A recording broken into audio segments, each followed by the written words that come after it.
Some stories don't begin with answers, they begin with a dream. This is the story of a shepherd who believed a dream was worth crossing deserts for, not because he was certain of success, but because he was unwilling to ignore the call. This is The Alchemist, a journey written not in miles but in signs, silence, loss, love, and discovery. Santiago is a young shepherd living in the Andalusian region of Spain. He chooses this life because it allows him to travel, observe people, and learn directly from the world. His sheep recognize paths and landscapes, but know nothing beyond food and water. Santiago believes that humans, unlike sheep, can learn by watching life unfold.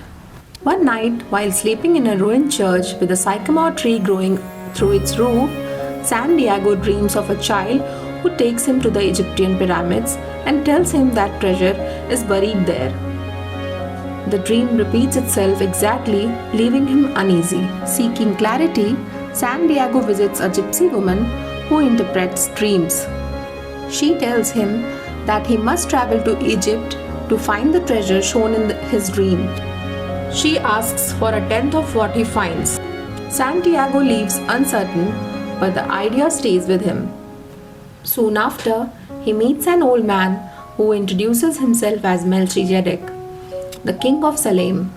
The old man speaks about something he calls a personal legend, the thing a person has always wanted to accomplish. He explains that people abandon their personal legends because of fear, doubt, and comfort. Melchizedek tells Santiago that his dream is not random, it is a call.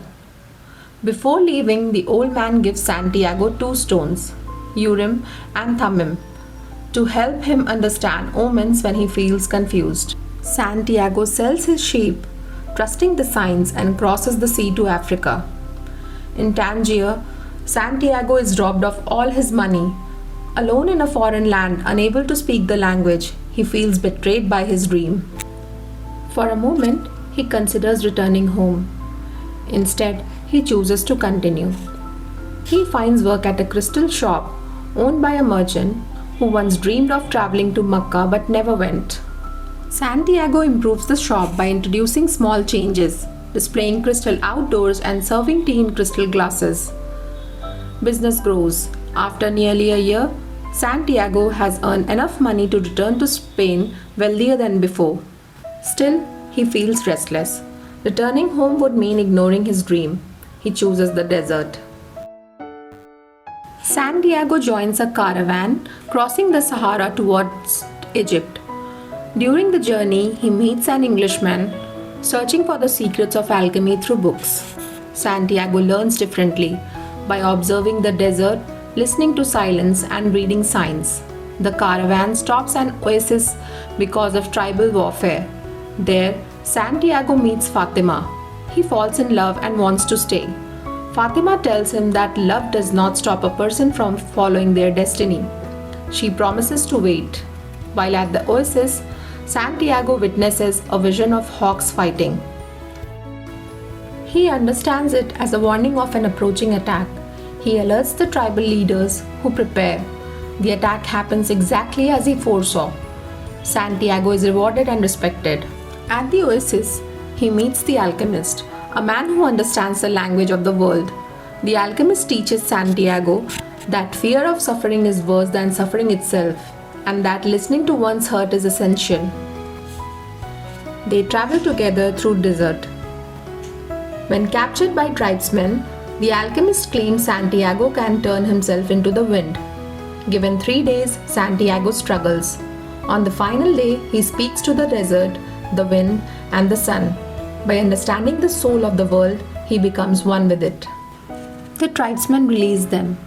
Near the pyramids, the alchemist leaves Santiago to complete the journey alone. Santiago reaches the pyramids and begins digging. Thieves attack him and beat him. When he tells him about his dream, one thief laughs and says, he once dreamed of treasure buried beneath a sycamore tree in a ruined church in Spain, but he never followed it. The thieves leave. Santiago understands. He returns to Spain, digs beneath the sycamore tree, and finds a chest filled with golds and jewels.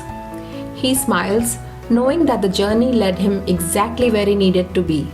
He thinks of Fatima and prepares to return to her. The treasure was never just gold.